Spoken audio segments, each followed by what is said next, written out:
It's been 28 days of rust repair, metal work, cleaning some more, cleaning again, and painting. But now we're gonna put this baby back together, so stay tuned.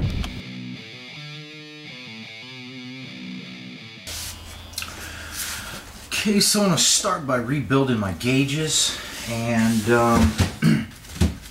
we are also going to get other things prepped up and ready to go in the cab. One of them is going to be our heat sounding material here. So went down to Brothers and picked this up. This is the original style heat shield kind of stuff that keeps your noise down and your heat down. So we're going to lay this out in the sun and let it get warmed up, make it more pliable, easier to work with while we're messing with all this other stuff. Okay, so now I'm going to take the gauge cluster that came out of Eric's, and I'm going to take the gauge cluster that I took out of Ron's 61, that orange and white 61 Chevy pickup that you see on my channel, and we'll just mix and mingle until we get a good working order. Again, one of the weird things that came on the inexpensive 62s is that there wasn't a left and right blinker. There was only one little light that would blink regardless if it was left or right, so we're going to replace that. Our speedometer here is not working right, and the arm is busted, so we're going to go ahead and switch over the speedometer, and we'll switch over our back plates here and stuff like that. So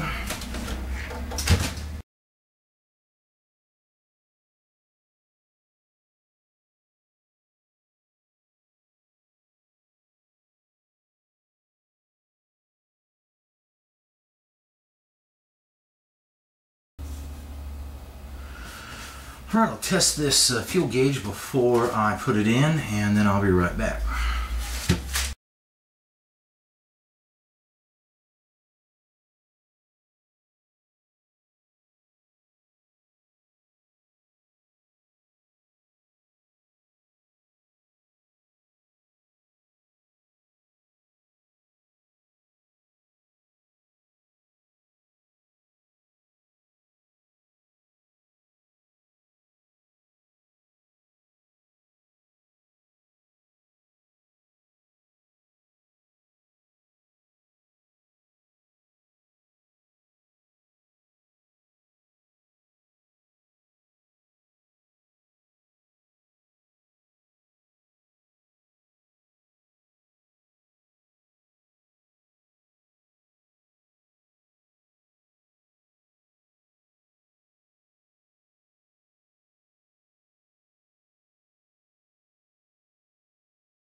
Alright, so it turns out that in our casing it actually has the spot for the turn signals on either side. So really all I need to do in this back piece right here is just drill a hole for the light bulb and we're all set.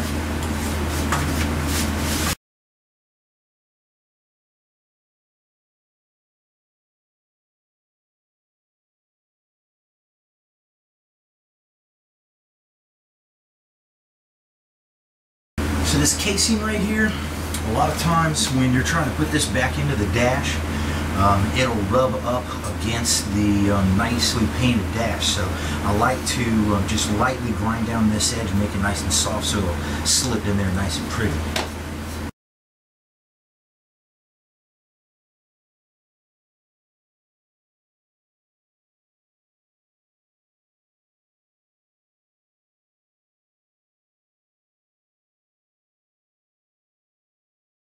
And start reassembling my gauge cluster. Now right here, there used to be some little rubber bumpers, I guess, and that'd just keep everything from rattling. So you can get those, or just use a little bit of silicone, not too much so it doesn't splooge on everything else. But you want to put something in there, otherwise that face will rattle on you.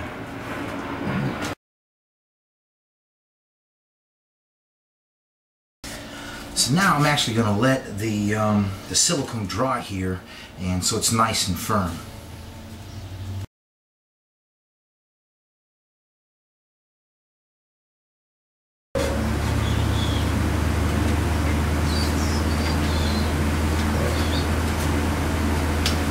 So the centerpiece here, I'm just going to go ahead and I'm going to shoot this all white.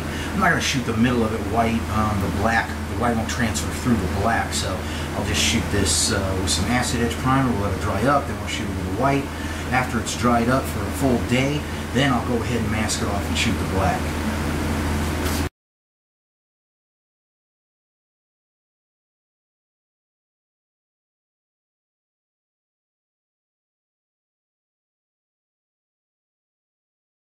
So we put our face on first, and our back plate.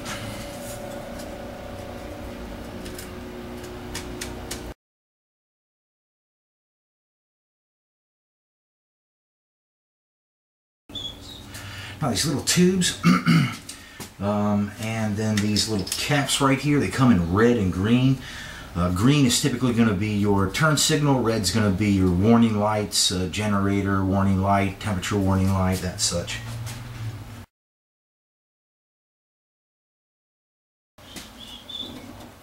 On our face right here, there's already the one light hole right there, so we just need to drill one on this side too.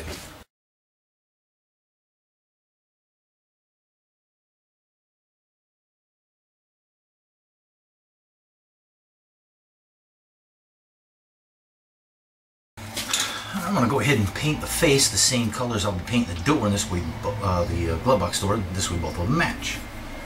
While we're waiting for that to dry, we'll start on our glove box door.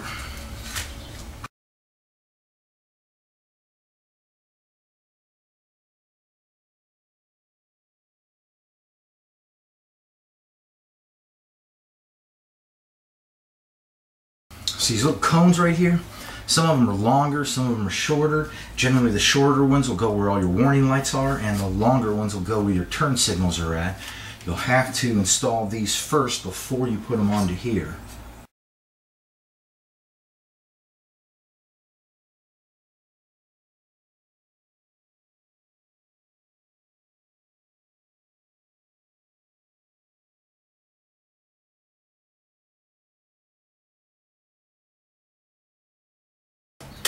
Just like everything else, I'm just going to start the bolts in there, and then I'll go around and slowly tighten them all up.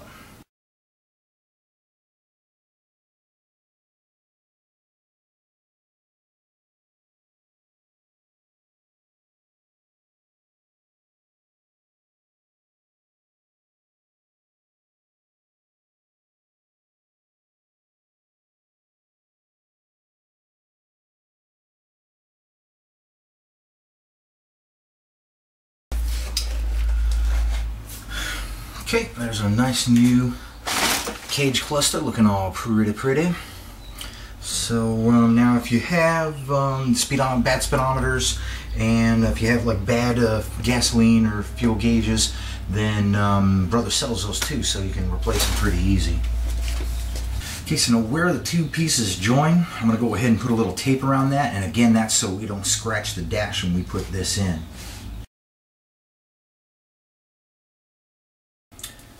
Okay, all ready to go. And I'll wrap up the old one so I can use the extra parts on your truck. So now I'll shoot this with the clear coat and we'll let it dry up. Tomorrow I'll mask off and paint it.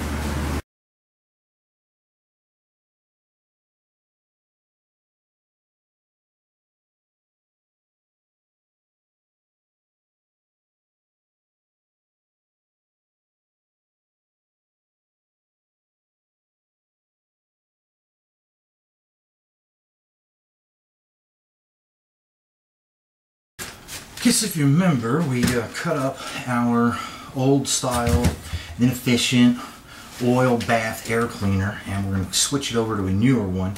If you get lucky, you can find one that fits in the middle of this. This one doesn't, but it's the closest thing I could find. So what I'm going to do is just cut this down and make it fit.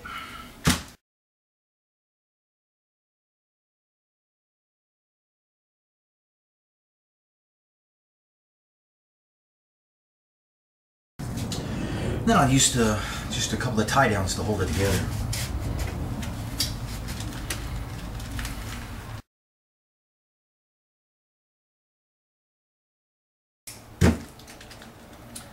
There we go, now we got no gaps in there.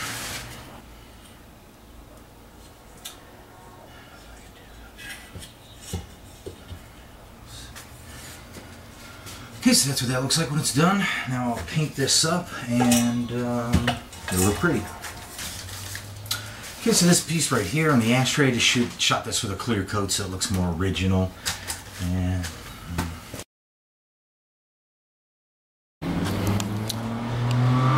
okay, our sound deadening's been sitting in the sun for a while. It's nice and warm. So what we're gonna do is we're gonna make sure that the cab is nice and clean in the areas that it's gonna be put on, which is right up in here, and right here on the floor. We'll get them in, we'll trial fit them, make sure we got them where we like them, and then we'll glue them down. On our floor right here, there's a little knob that sticks out. There's also one down here on the floor, and that's where this hole right here and this hole right here line up to. So it'll just simply sit there like this.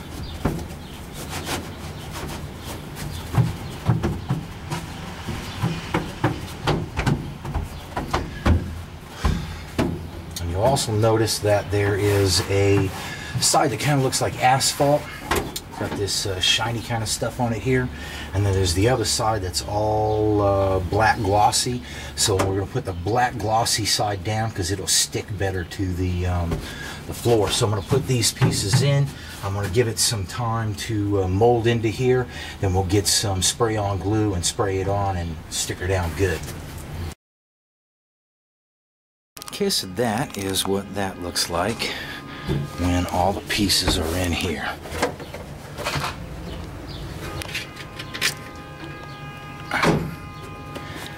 You can see how these here line up here. A nubby right there. That's how this here piece sits in. You can see over here it cuts around the gas pedal. So we'll just let that sit and just mold in for a while. So now I'll just use some of the spray adhesive. I'll fold this back and then I'll spray it and then roll it on down. I won't be spraying it and put it over here where the bolts are in case we need to get those. But there's nothing under these pads here or those over there.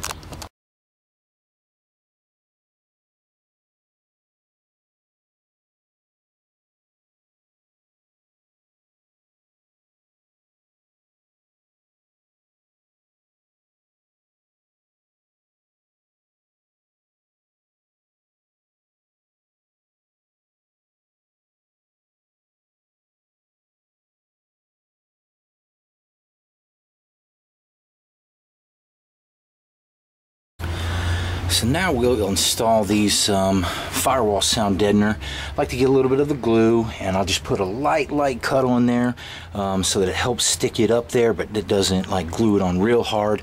We'll be using these the original style holders on it. And to put this up here right, you need to take out the fuse block in order to put this up and then screw it onto here.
Okay, our radio doesn't work, but we're going to go ahead and put it in just so we've got something to stick in the hole.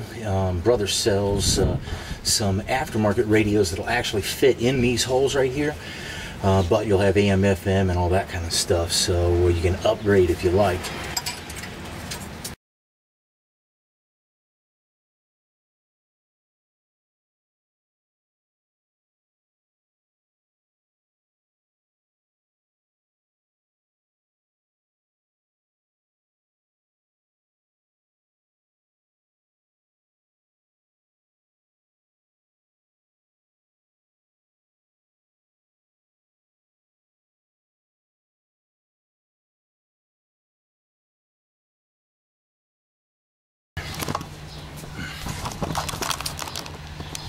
Okay, we got a little dielectric grease. We put it on our light bulbs. We get all new light bulbs and we put them in here. Now your green wire right here, that's going to be our high beam indicator. The gray wires, those are the wires that are for the light of the dash. And then these right here, the temperature, hot and cold, we just took the bulbs out of that. The generator, we'll leave the bulb in here. We'll take the bulb out of the oil. And we've got our gas hooked up here, and we're not going to hook this one up here because we've got the holes for the left and right turn signals that I'll show you how to do later. I've also put some electric grease on all of the places where the light bulb fits and give them a couple of spins to make sure that you're making good contact with the metal here.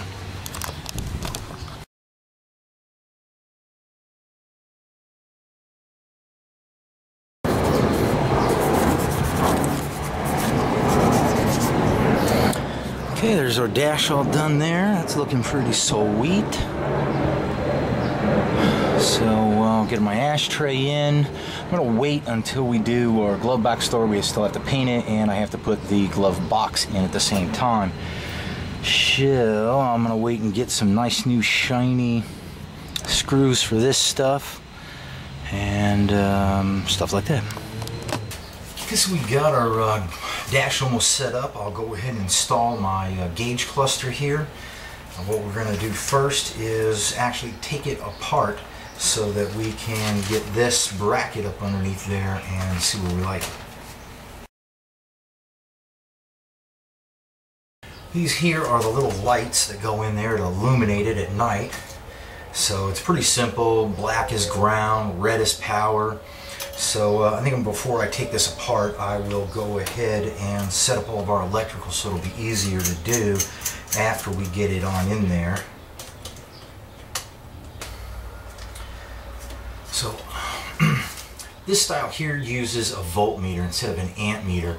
Amp meter, you're going to have to hook up a lot more power to it, and if the wire gets loose and arcs out, fries, just makes a hell of a mess. But a voltmeter just uses a lower amount of amperage through it, and this way it's not as much of a hassle. There's a positive and a negative on the back. So what I'm going to do is all of our negatives for the light, we're just going to put to this negative, and this negative here will ground out on the dash. The red for the light bulbs we'll have go to our dimmer light on the headlight switch. And then for the voltmeter, we'll just have a positive that stands alone and goes just to that, the voltmeter that is.